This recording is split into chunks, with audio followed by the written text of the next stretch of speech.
हम सभी जानते हैं कि हमारी पृथ्वी की आंतरिक संरचना परतदार है। हम जानते हैं कि हमारी पृथ्वी की ऊपरी परत भूपर्पटी है जो भंगुर है।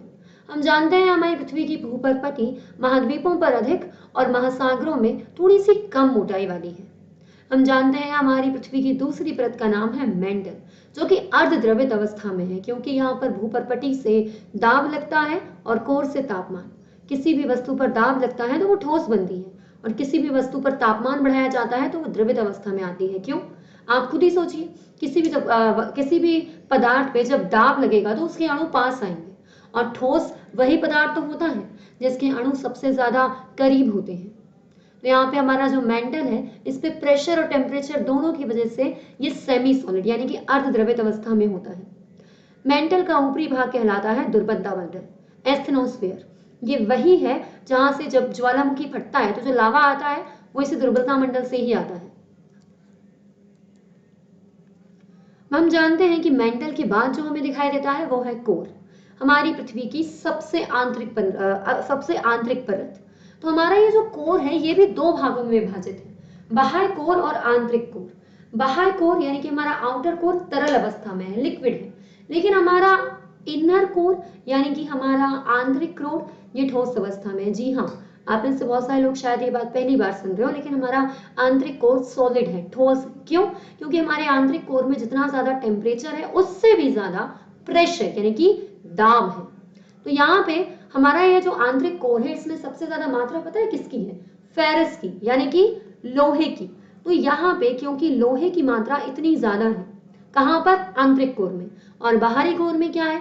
बाहरी कोर लिक्विड है, और इसी लिक्विड में कुछ विद्युतीय धाराएं भी हैं। मतलब इसमें क्या है? इसमें कुछ आप लोगों के लिए इलेक्ट्रोमैग्नेटिक वेव्स जो है वो घूम रही है।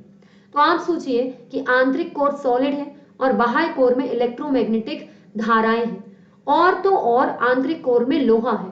तो आप मुझे एक बात बताइए, अगर लोहे की एक छड़ को अगर हम चारों ओर से करंट में मतलब उसके चारों ओर करंट प्रवाहित करें तो क्या होता है? वो लोहे की छड़ एक चुंबक की भांति कार्य करती है। बिल्कुल वैसे ही हमारी पृथ्वी के बीच में भी जो लोहा है वो ठोस अवस्था में है, और जो हमारा बाह्य कोर है वो लिक्विड है, और वहां पे इलेक्ट्रोमैग्नेटिक वेव्स चल रही हैं। तो आपको यहाँ पे क्या देखना है? आप यहाँ पर समझ सकते हैं कि किस तरीके से ये जो हमारी पृथ्वी है इसमें ये चुंबकीय तरंगें उत्पन्न होती हैं। मतलब कि हमारी ये जो पृथ्वी है इसमें आप लोगों को इलेक्ट्रोमैग्नेटिक वेव्स दिखाई देती हैं। क्यों? हमारे इस इनर कोर के ठोस और आयरन के होने के कारण। और आउटर कोर में क्या? आउटर कोर को लिक्विड और इसमें इलेक्ट्रोमैग्नेटिक वेव्स के कारण। तो यहाँ पे आप लोग देख सकते हैं कि यही कारण है हमारी पृथ्वी में चुंबकीय तरंगों के होने का, जो हमारी पृथ्वी को इस तरीके से इस तरीके से पृथ्वी के बीच से चुंबकीय तरंगें निकलती हैं। ठीक है, चलिए, तो कितना कुछ जानते हैं ना हम हमारी पृथ्वी की आंतरिक संरचना के बारे में। मेंटल के बारे में जानते हैं, दुर्बलता मंडल के बारे में जानते हैं, कोर के बारे में जानते हैं। पर पृथ्वी में हम ज्यादा से ज्यादा 12 किलोमीटर की गहराई के अंदर तो जा ही नहीं सकते। हम तो भूपर्पटी के अंदर ज्यादा से ज्यादा 12 किलोमीटर के अंदर जा सकते हैं। हम ना तो मेंटल में प्रवेश कर सकते हैं, ना ही बाह्य कोर में, और आंतरिक कोर में तो कल्पना भी नहीं की जा सकती। तो जब हम हमारी पृथ्वी के भीतर मेंटल में भी नहीं जा सकते, कोर में भी नहीं जा सकते, तो कभी सोचा है हमें हमारी पृथ्वी की इन आंतरिक परतों की इतनी जानकारी कैसे मिली होगी? कैसे हमने अपनी भूगर्भ की जानकारी इतनी ज्यादा गहराई से प्राप्त की होगी? आज के इस वीडियो में हम यही जानेंगे। हम जानेंगे कि हमने अपने भूगर्भ के बारे में किस तरीके से तथ्यों को समझा है।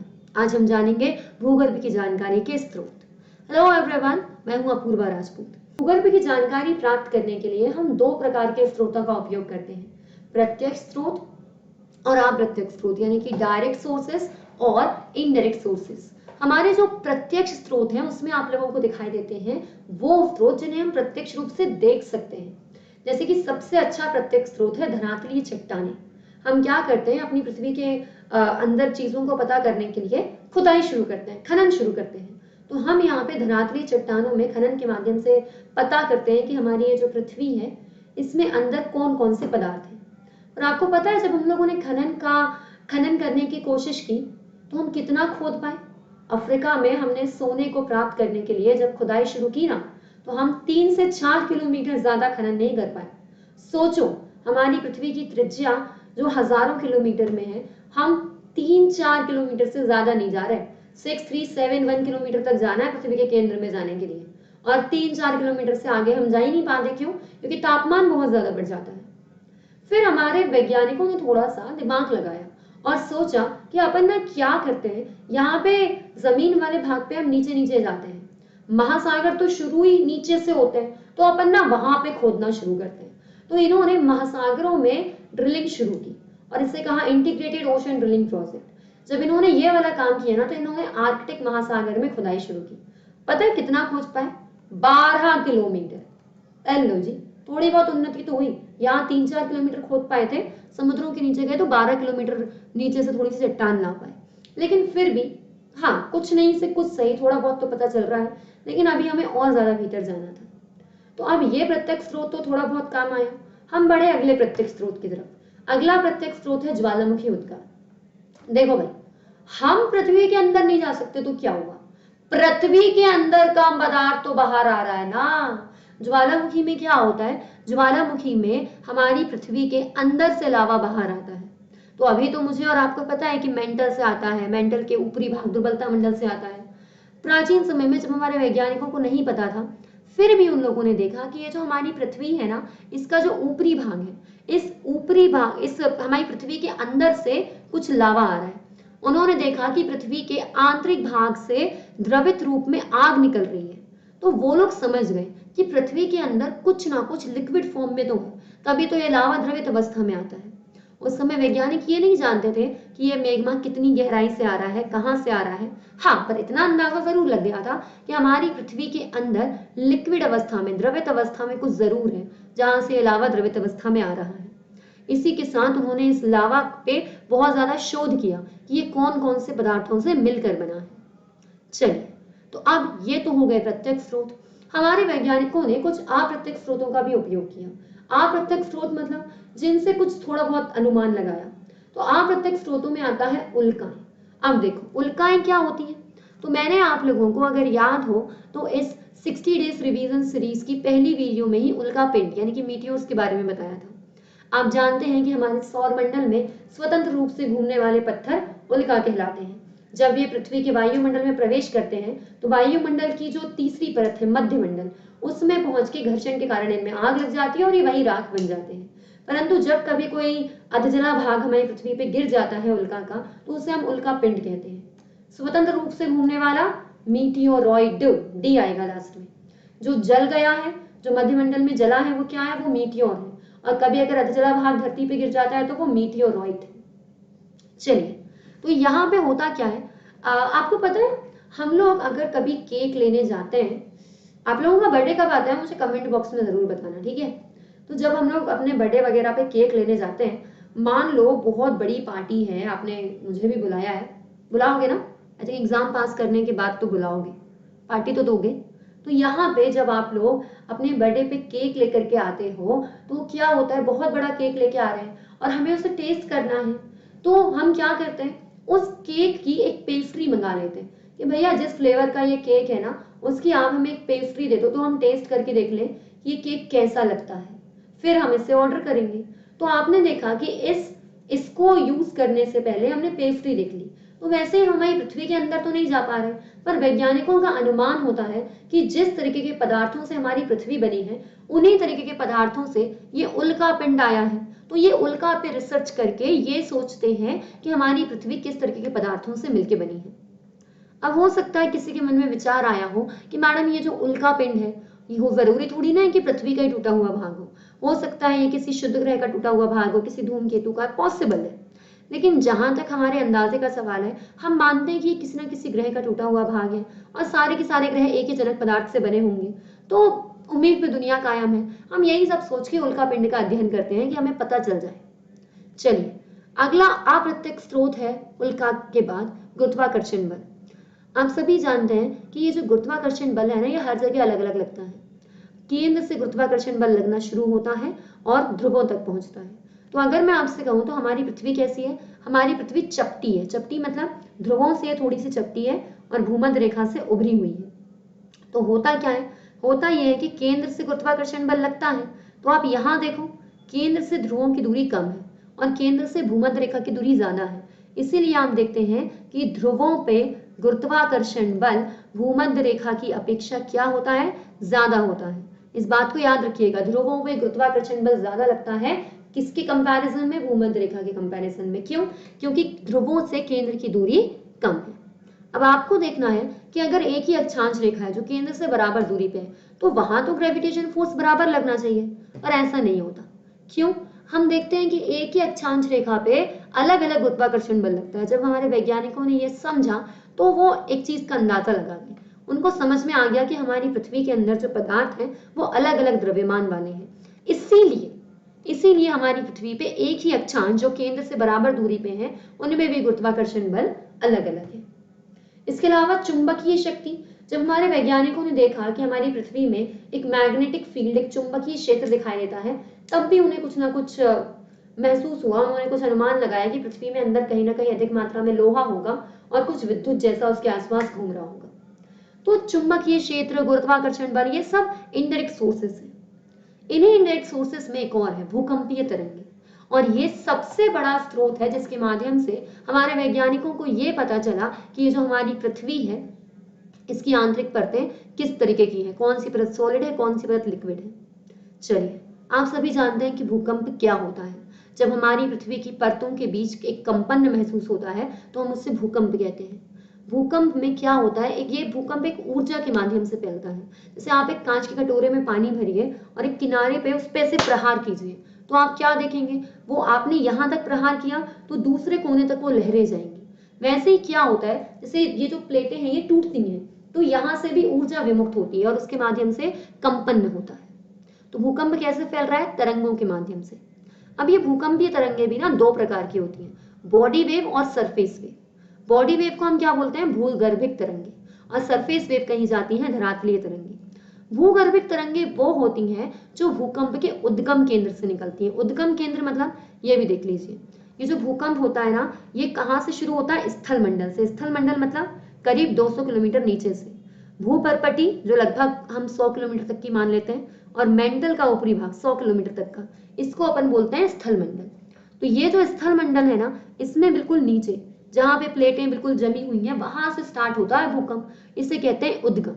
और इसी के बिल्कुल 90 डिग्री ऊपर जहां हम देख सकते हैं भूपर्पटी पे, उसे कहते हैं एपिसेंटर या अप केंद्र।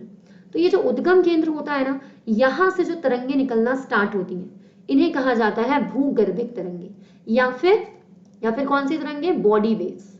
अब ये जो तरंगे हैं ये धरातल तक आती हैं, मतलब हमारी पृथ्वी की सरफेस तक आती हैं।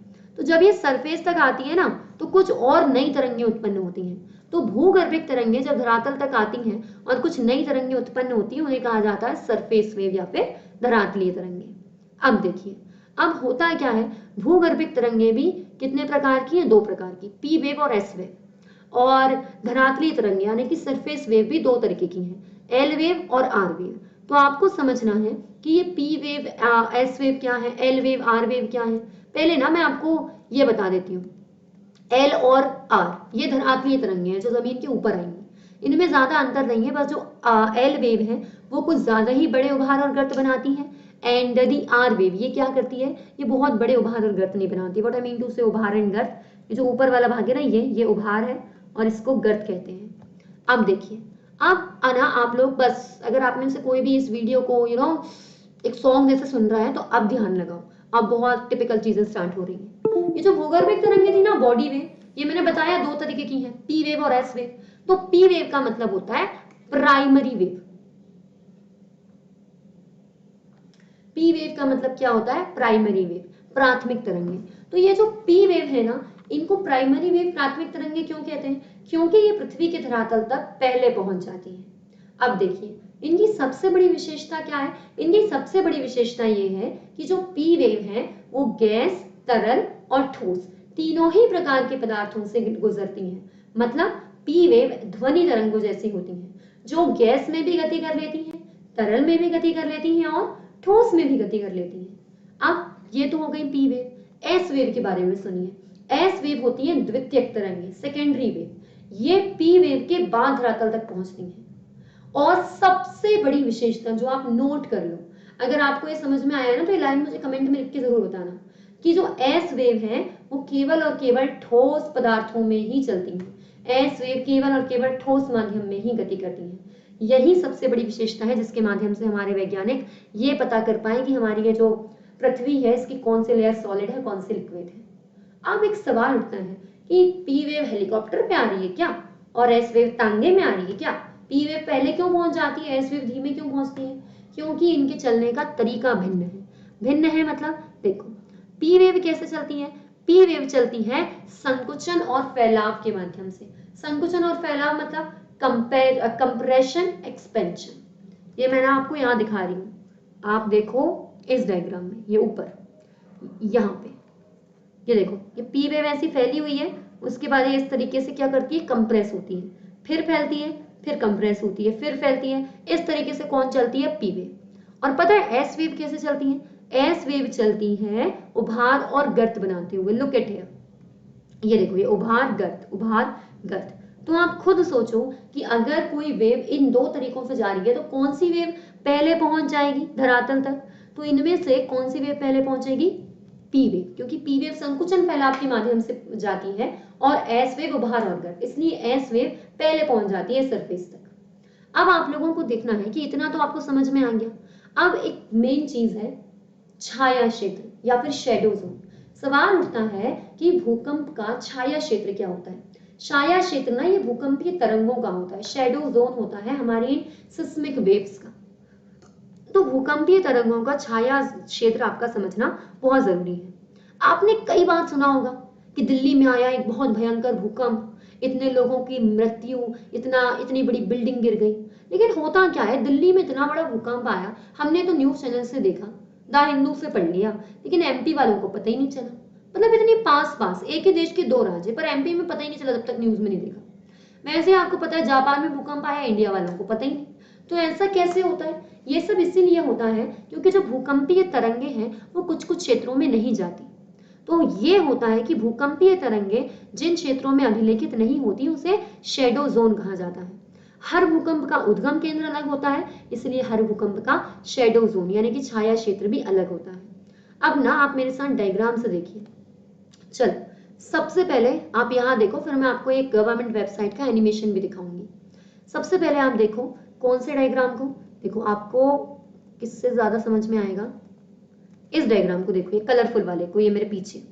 इसमें देखो कि भूकंप मान लो यहाँ से शुरू हुआ, जमीन के थोड़ा अंदर 200 किलोमीटर अंदर से, यहाँ से जो भूकंप शुरू होता है ना, ये उसका उद्गम केंद्र हो गया। तो यहाँ से क्या होता है, यहाँ से पी वेव्स निकलती हैं।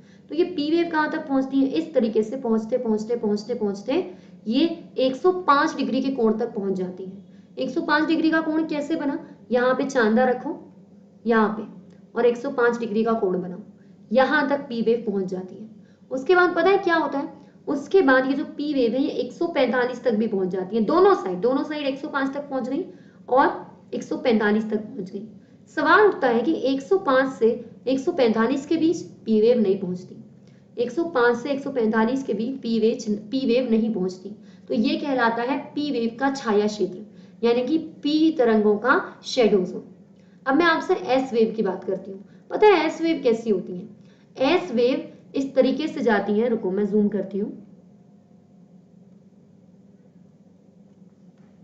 ये डायग्राम देखो। ये जो एस वेव है ये क्या करती है? एस वेव आप लोगों के लिए इस तरीके से आती हैं। ये देखो एनसीईआरटी में गलत लिखा है, पी का नहीं एस का शेडो जोन है। ये यहाँ से आती है उद्गम केंद्र से और 105 के कोण तक आती है। कहाँ तक? 105 के कोण तक। यहाँ भी देखो 105 के कोण तक। तो एस वेव ने कितनी जगह छोड़ दी? ये 105 के बाद का पूरा एरिया छोड़ दिया। तो आप मुझे कमेंट बॉक्स में एक बात बताओ कि ये जो पी वेव थी ये कहाँ पहुंची थी?